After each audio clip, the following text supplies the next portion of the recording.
Good morning students, मैं जयपुर से doctor तृप्ति विजयवर्गीय अपने यूट्यूब चैनल पर आप लोगों का वेलकम करती हूं और उम्मीद करती हूं कि आपने मेरे चैनल को सब्सक्राइब कर दिया है। I am from SSN Subodh PG autonomous college Jaipur.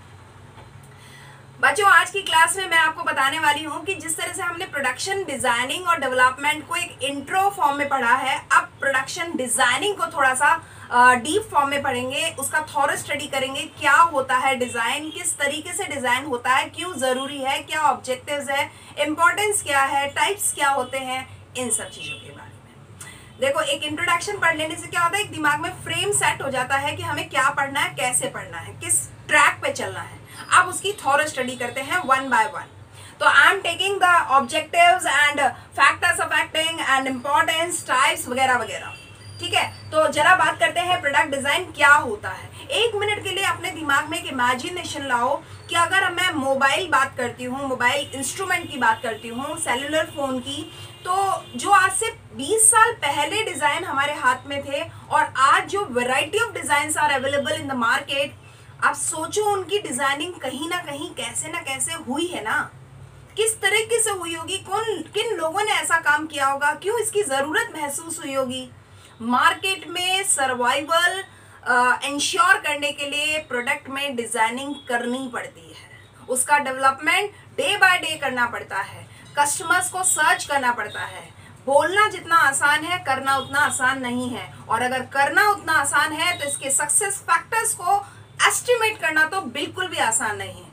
पता नहीं लगता कब कौन सी चीज हिट हो जाए और क्लिक हो जाए, और एक अच्छी चीज भी फेल हो सकती है मार्केट से। तो ये एक गेम ऑफ रिस्क है और प्रोडक्ट डिजाइनिंग बहुत बड़ा चैलेंज है। इसी को आज थोड़ा सा समझने की कोशिश करते हैं। जिन स्टूडेंट्स का बिजनेस सेट है ना दिमाग में, माइंडसेट जो बिजनेस का है ना, वो इस चीज को बहुत ही इंटरेस्ट वे में समझेंगे, और जो लोग अगर सर्विस मोड पे है ना, हो सकता है उनको ये बात थोड़ी कम समझ में आए। लेकिन पूरी उम्मीद करूंगी, मैं चाहे सर्विस माइंडसेट हो चाहे बिजनेस माइंडसेट हो, मैं दोनों माइंडसेट को कवर करते हुए इस टॉपिक को और इस पूरी कॉन्सेप्ट को क्लियर करने की कोशिश करती हूँ। चलिए शुरू करते हैं। क्या होता है प्रोडक्ट डिजाइनिंग? तो देखिए, product design is a translation of intellectual wisdom, यानी आपकी जो बौद्धिक बुद्धिमत्ता है उसको ट्रांसलेट करना है, या फिर कस्टमर की नीड्स को ट्रांसलेट करना है, किसमें? इनटू स्पेसिफिक प्रोडक्ट, किसी पर्टिकुलर प्रोडक्ट में, राइट। तो ये कहता है आपका जो विजडम है, और विजडम भी केवल इंटेलिजेंसी को नहीं कहा है, इंटेलेक्चुअलिटी को कहा है। एक बात हमेशा ध्यान रखो, जो इंटेलिजेंसी होती है वो जनरली एकेडमिक रिलेट करती है और इंटेलेक्चुअली लॉजिकल रिलेट करती है, यानी आप में क्यों, कहां, कब, कैसे, इन सबको आंसर करने की जो क्षमता होती है किसी भी टॉपिक की, that is your intellectual wisdom. तो इस विजडम को और उस कस्टमर की नीड को समझते हुए कन्वर्जन देना और एक स्पेसिफिक प्रोडक्ट को ट्रांसलेट कर देना, दैट इज प्रोडक्ट डिजाइनिंग। जैसा आपको एक और एग्जांपल बताते हैं, अभी तक मैनुअल टीचिंग चल रहा था, लेकिन आज समय की डिमांड और परिस्थितियों की जो सीमितता है, लिमिटेशन ऑफ सर्कमस्टांसेस, इन सब ने एक मार्केट में नया ट्रेंड ले आए हैं जिसको हम कहते हैं digital education. Why I am here and what I am giving you, I am just delivering the lecture by the digitalisation, by the instruments of internet and my resources. यही है प्रोडक्ट का डिजाइनिंग। पढ़ा तो हम class में भी रहे थे, लेकिन आज प्लेटफॉर्म बदल रहे हैं, और इन बदलते हुए प्लेटफॉर्म्स को समझना और अपने आप में बदलाव करना, उसको ट्रांसलेट करना, that is the product design. पूरी उम्मीद कर रही हूँ आपको प्रोडक्ट डिजाइन कॉन्सेप्ट समझ में आ रहा होगा, क्योंकि आप यकीन मान लीजिए एक प्रोडक्ट केवल टेंजिबल हो जरूरी नहीं होता। Product goods, service, knowledge, idea, whatever it is, कुछ भी हो सकता है। ठीक बात है। तो ये बात समझ में आ गई कि डिजाइनिंग क्या होता है। अब बात करते हैं जो इसका की आउटपुट होता है अगर प्रोडक्ट डिजाइनिंग का, तो ये कहना चाहिए product specification. There are so many YouTube channels, there are so many academic videos, there are so many products in the market. Why we are choosing some particular things just because of the product specification. तो इसका मतलब किसी भी product के design को अगर हम success का एक बेसिक नजरिया कहें या की कहें या जो बेसिक उसकी चाबी कहें, वो होता है उस प्रोडक्ट की खासियत, और वो खासियत ही उसे सक्सेस देती है। यही बात है, the key output of the product designing is the product specification. आपको मेरी हिंदी और इंग्लिश से समझ में आ रहा होगा। मैं हिंदी मीडियम स्टूडेंट्स को भी अपने साथ लेके चलने की नीति में विश्वास करते हुए कोशिश करती हूँ कि मैं हिंदी में वो चीजें समझा पाऊँ जो किसी वर्ड की वजह से आपको तकलीफ दे सकती हैं। स्पेसिफिकेशन का मतलब होता है उसकी विशेषता या उसकी खासियत। तो किसी भी प्रोडक्ट की खासियत ही उसे उसके डिजाइन में सक्सेस देती है, सफलता देती है। आगे बढ़ते हैं। It must be centred on the customer. कौन है आपके कस्टमर, कौन है आपके यूजर्स, कौन है आपके व्यूअर्स, कौन है आपके सर्विस को यूज करने वाले व्यक्ति, ये चीज का आपको पता होना ही चाहिए। तो it must be centred on the customer. आपकी प्रोडक्ट का जो डिजाइनिंग है ना, वो किसी और चीज से रिलेट करता हो या ना करता हो, but it must be related with the customers needs, उनकी रिक्वायरमेंट, उनकी इंटरेस्ट एरिया, उनकी प्रेफरेंसेस, उनके ट्रेंड्स, ये सारी चीजों से रिलेट करना चाहिए। तो आगे कहते हैं, जापान में कहावत है, जापानीज पीपल क्या कहते हैं, Japanese says listen to the voice of customer. Voice of customer को सुनना बहुत जरूरी है। If you are a good businessman or a intelligent businessman, that means you have a understanding of VOC. आपको समझ में आता है कि कस्टमर की वॉइस क्या है, and as per the choice of customers voice we are able to convert the product as per their needs. Clear? तो यहाँ ये जो बहुत अच्छी बात कही है, मैं कोशिश करती हूँ मेरे क्लासेस में मैं आपको वो सारी चीज़ें इन्वॉल्व कर लूँ जो किसी उस टॉपिक, पर्टिकुलर टॉपिक से रिलेटेड उस चीज़ को, कॉन्सेप्ट को बहुत ज़्यादा इजी और एक्सप्लेन करती हो, एक थॉरो नॉलेज देती हो।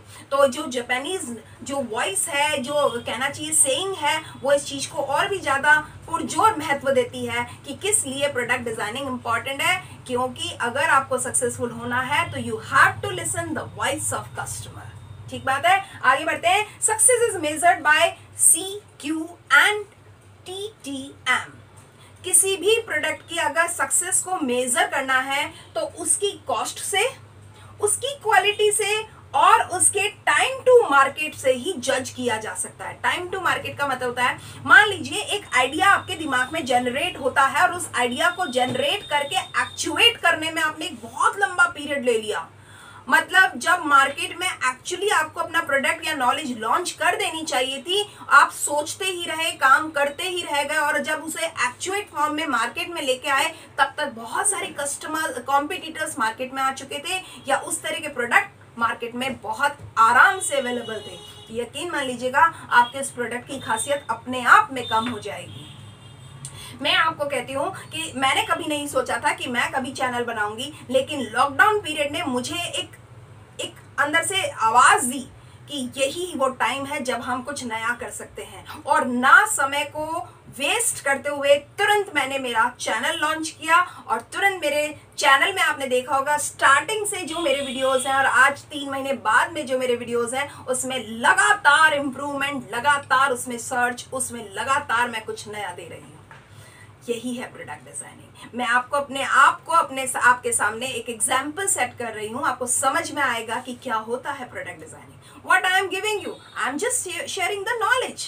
तो ये भी तो मेरा प्रोडक्ट ही है, बात समझ रहे हैं? चाहे आप इसे सर्विस कह लें, चाहे आप इसे प्रोडक्ट कह लें, चाहे मेरा आइडिया, चाहे मेरी knowledge, whatever you can call, you can. तो आपको समझ में आता होगा कि एक सक्सेस को मेजर करना है प्रोडक्ट डिजाइनिंग के, तो उसकी टाइम से, उसकी कॉस्ट से और उसके टाइम टू मार्केट से, उसकी क्वालिटी से, किस तरीके से आप चीजों को कवर करते हैं, आप अपने कस्टमर को, अपने व्यूअर्स को, अपने यूजर्स को किस तरह से सेटिस्फाई करते हैं। This is your challenge, right? अब बात करते हैं PD यूज ही क्यों किया जाता है, यानी प्रोडक्ट डिजाइनिंग क्यों यूज किया जाता है। तो याद रखिए, कभी भी जो प्रोडक्ट डिजाइनिंग जो होता है वो essentially the efficient and effective generation होता है, और ये आइडियाज को डेवलप करता है उस प्रोसेस के तहत जिसमें वो एक नया प्रोडक्ट बनकर तैयार होता है। ठीक है, तो यहाँ ये कहते हैं क्यों यूज किया जाता है। बहुत सारे कारण हैं कि हमें प्रोडक्ट डिजाइनिंग करना होता है। इसका मेजर कारण है प्रॉफिट मैक्सिमाइजेशन होना चाहिए लॉन्ग टर्म पे। एक बात याद रखिए, लॉन्ग टर्म बोला है मैंने, शॉर्ट टर्म पे प्रॉफिट मैक्सिमाइजेशन का जो लोग दिमाग लगाते हैं वो लंबी रेस के घोड़े नहीं साबित होते, और जो लोग धीरे धीरे आगे कंसिस्टेंसी से के साथ में एक मेहनत करते रहते हैं, एक कुछ इंप्रूवमेंट करते हैं, यकीन मान लीजिए लॉन्ग टर्म में प्रॉफिट मैक्सिमाइज कर पाते हैं वो। उसके अलावा कहना चाहिए, अगर अपने प्रोडक्ट की क्वालिटी में अगर डिजायर्ड अपग्रेडेशन करना है तो you must follow the product designing. तो प्रोडक्ट की क्वालिटी में अगर अपग्रेडेशन चाहते हैं तो आपको डिजाइनिंग करनी चाहिए। अगर आप कहते हैं कि टाइम और कॉस्ट को मिनिमम करना है, जो डेवलपमेंट टाइम है और डेवलपमेंट कॉस्ट है उसको अगर मिनिमम करना है तो you have to follow the product designing. इसके अलावा कहता है, अगर प्रोडक्टिबिलिटी को और मैन्युफैक्चरेबिलिटी को इंश्योर करना हो तो प्रोडक्ट डिजाइनिंग जरूर करना चाहिए। अब आगे की बात करते हैं, कौन कौन से फैक्टर्स हैं जो इफेक्ट डालते हैं प्रोडक्ट डिजाइनिंग पे। बहुत सारी चीजें हैं, बहुत सारे ऐसे तत्व हैं जो प्रोडक्ट डिजाइनिंग पे असर डालते हैं। सबसे इंपॉर्टेंट चीज है कस्टमर की रिक्वायरमेंट। हमारे कस्टमर हमसे क्या चाहते हैं, उनकी जरूरतें क्या है, उनकी नीड्स क्या है, डिजायर्स क्या है, वांट्स क्या है, इन सब को समझना। नंबर 2 कहते हैं प्रोडक्ट की जो हमारी फैसिलिटीज हैं वो किस तरीके से होंगी। हमारे प्रोडक्शन करने की जो फैसिलिटीज है, हमारे जो सोर्सेज है, हमारी जो अवेलेबिलिटी है, हमारे जो कहना चाहिए अपॉर्चुनिटीज है, जैसे स्वॉट में होता है जो अपॉर्चुनिटीज है, व्हाट वी हैव, हमारे पास क्या है, ये भी हमारे जो डिजाइनिंग पर डायरेक्ट इम्पैक्ट डालते हैं। इसके अलावा कहता है जो हम रॉ मटेरियल यूज करने वाले हैं उसकी क्वालिटी, उसकी अवेलेबिलिटी, उसका वॉल्यूम, वो सारी चीजें वो भी प्रोडक्ट डिजाइनिंग पर असर डालते हैं। आगे कहता है कॉस्ट टू प्राइस रेशियो, ये कहता है किसी भी प्राइस के साथ में उसकी कॉस्ट का रेशियो क्या है। आप 500 रुपए की चीज को बना करके 5000 में बेचोगे या 500 रुपए की चीज को बना करके केवल 550 में ही बेच पाने की स्थिति में आओगे। ये जो रेशियो है ये कैसा है, आप प्रॉफिट जनरेट कर रहे हो तो किस रेशियो से जनरेट कर रहे हो, ये भी बहुत बड़ा फैक्टर होता है कस्टमर जो प्रोडक्ट की डिजाइनिंग है उसमें। उसके अलावा ये कहता है आपकी क्वालिटी पॉलिसी क्या है, आप किस तरह की क्वालिटी को क्वालिटी कहते हो। देखो क्वालिटी के भी कई एस्पेक्ट्स होते हैं। मेरे कस्टमर का सेटिस्फेक्शन मैं मानता हूं कि मेरे प्रोडक्ट की क्वालिटी है, या मेरे पास प्रॉफिट जनरेट जो होता है वो मेरे पास प्रोडक्ट की क्वालिटी है, या मेरे कॉम्पिटिटर्स को डिफीट करना मेरे प्रोडक्ट की क्वालिटी है। बहुत सारी चीजें होती हैं।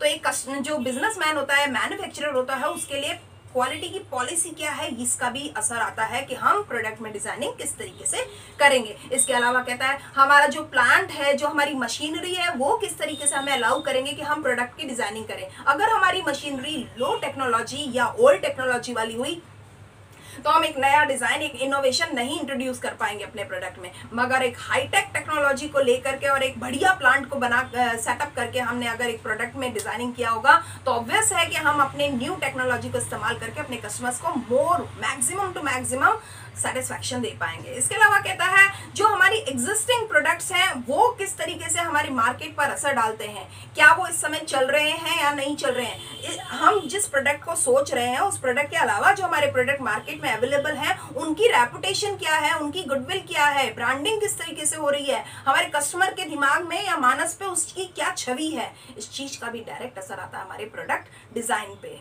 अगर हमारे प्रोडक्ट को लोग पसंद करते हैं तो हमारे डिजाइन्स को बहुत हाथों हाथ लिया जाता है, हमारे कस्टमर्स बहुत आराम से उसे एक्सेप्ट कर लेते हैं। और अगर if the people are not interested in your existing product, they will not ready to accept the new product from your side.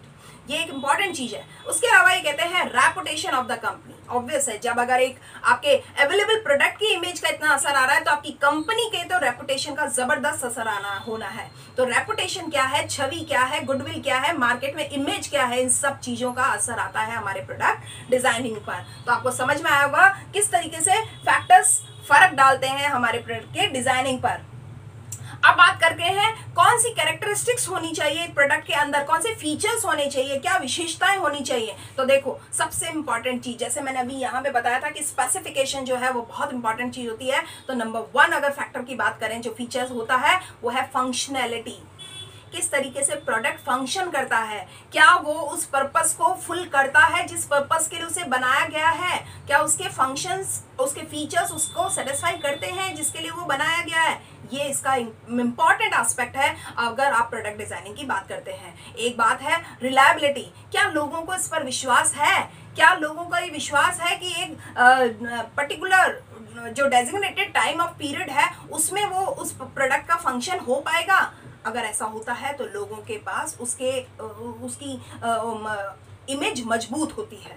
तो एक फीचर है ये कि प्रोडक्ट डिजाइन में रिलायबिलिटी भी होनी चाहिए, प्रोडक्टिविटी भी होनी चाहिए, यानी एक रिक्वायर्ड क्वालिटी और क्वांटिटी को इम्प्रूव करने वाला होना चाहिए जो कि एक फिजिबल कॉस्ट पर भी हो। बहुत ज्यादा कॉस्टिंग अगर होती है तो लोग क्वालिटी को नहीं सलाम करते, लेकिन अगर रीजनेबल कॉस्ट होती है और क्वालिटी अच्छी होती है तो people will accept it and people will salute that product, right. उसके अलावा क्वालिटी है, क्वालिटी होनी चाहिए। अनस्टेटेड नीड्स को, जितना भी नहीं कही गई नीड्स हैं वो भी, और जो जितनी कही गई नीड्स हैं उन सबको भी अगर वो सेटिस्फाई करने वाला है तो कहा जाता है this product is the quality product. Next is standardisation, अगर उसका एक प्रमापीकरण है, एक स्टैंडर्ड को फॉलो करते हुए उसकी सेफ्टी को, उसकी जो हमारे ISO ने सेट किए हुए हैं पैरामीटर्स, उसको अगर वो फुलफिल करने वाला होता है तो कहा जाता है प्रोडक्ट इज स्टैंडर्ड प्रोडक्ट।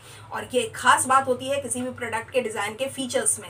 उसके अलावा वो कहते हैं मेंटेनेबिलिटी, कितना टाइम बाद उसको मेंटेन की रिक्वायरमेंट आएगी। अगर एक लंबे पीरियड तक मेंटेन करने की जरूरत नहीं है तो लो मेंटेनेंस कॉस्ट आती है, उसको भी लोग पसंद करते हैं। तो एक आप प्रोडक्ट की क्वालिटी होनी चाहिए, फीचर होना चाहिए कि मेंटेनेबिलिटी जो है वो कम से कम होनी चाहिए, मिनिमम होनी चाहिए। ठीक बात है। आगे कहते हैं कॉस्ट इफेक्टिवनेस, यानी कॉस्ट इफेक्टिव होना चाहिए। जितना पैसा आपने खर्च किया हो उस कॉस्ट के अगेंस्ट में आपको क्या सेटिस्फैक्शन मिल रहा है, क्या वो कॉस्ट इफेक्टिव एनवायरनमेंट क्रिएट कर रही है, इस चीज का भी बहुत ज्यादा असर पड़ता है। ठीक है, अब आगे बढ़ते हैं। कैरेक्टरिस्टिक्स हमने पढ़ लिया है, अब पढ़ते हैं ऑब्जेक्टिव क्या होते हैं, इसके क्या ऑब्जेक्टिव होते हैं प्रोडक्ट के डिजाइनिंग के। तो जरा ध्यान दीजिएगा, जब भी हमें ऑर्गेनाइजेशन की ग्रोथ को इंश्योर करना हो, ये एक इंपॉर्टेंट ऑब्जेक्टिव होता है प्रोडक्ट डिजाइनिंग का।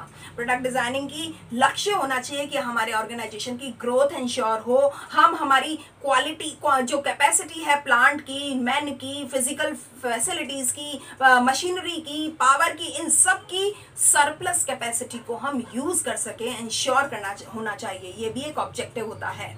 और प्रोडक्ट डिजाइनिंग इस चीज को भी लक्ष्य रखता है कि वो अपने जो हमारे फंड्स हैं, ऑर्गेनाइजेशन के जो फंड्स हैं, उसको वो ऑप्टिमम यूटिलाइज करेगा। उसके अलावा कहता है कस्टमर्स की नीड को सेटिस्फाई करना या उसको मैच करना, मीट करना, ये भी उसका एक ऑब्जेक्ट होता है। इसके अलावा कहता है कंपनी का मार्केट में जो शेयर है उसको बढ़ाने का जो मेन टारगेट होता है किसी भी प्रोडक्ट डिजाइनिंग के ऑब्जेक्ट में। उसके अलावा कहता है जो कंपनी का जो पोर्टफोलियो है उसमें उस एक प्रोडक्ट की जो रेंज है उसको मैक्सिमाइज करना, उसको कंप्लीट करना, इस चीज की इंश्योरिटी करना भी प्रोडक्ट डिजाइन का एक लक्ष्य होता है। अब बात करते हैं टाइप्स कितने होते हैं प्रोडक्ट डिजाइनिंग के। तो अगर बात करें तो 4 मेजर फॉर्म में हम इसे बांट सकते हैं। नंबर 1 फंक्शनल डिजाइनिंग होती है जो कि इसके फंक्शन को बेस्ड होती है कि काम कैसे करेगा वो प्रोडक्ट। दूसरा होता है एस्थेटिक, यानी उसका स्टाइल, उसका फैशन, क्या वो ट्रेंडी है नहीं है, लोग उसे देख करके लगता है उन्हें कि ये अरे एक तो नया प्रोडक्ट है। तो वो जो एस्थेटिक डिजाइनिंग होती है वो ये कहती है कि उस प्रोडक्ट को देख करके लगना चाहिए ओह ये तो कुछ खास लग रहा है, तो इसे यूज किया जाए, इसे खरीदा जाए। तो ये एस्थेटिक डिजाइनिंग होती है। नंबर 1 नेक्स्ट कहता है प्रोडक्शन डिजाइनिंग। प्रोडक्शन डिजाइनिंग का मतलब होता है जब आप प्रोडक्ट करते हो, उसको प्रोडक्शन करते हो, तो उसके फीचर्स के साथ में उसका इस तरीके से होना चाहिए कि लोगों को पैसा खर्च करने की एवज में उससे सेटिस्फैक्शन उसके इक्वल या उससे ज्यादा मिले, कम ना मिले।